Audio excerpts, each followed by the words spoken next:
Hey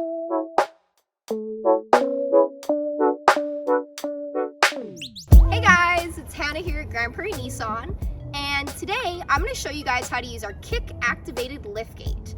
Now, the first thing you're going to want to do to use this feature is make sure you have your key fob on you, in your pockets, in your hands, whatever. As long as you are close to your liftgate, you're good to go.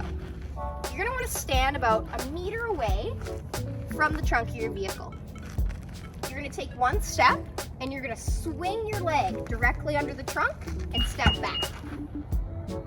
Now, stepping back is one of the most important parts. If you are too close to the liftgate, it does have safety features that'll make sure it won't open just in case there's someone or something in the way. Now, there are actually 5 ways that you can close your liftgate. You can do it manually with your hand. You can press this button right here. You can also press the button that's located directly to the left of the driver's steering wheel.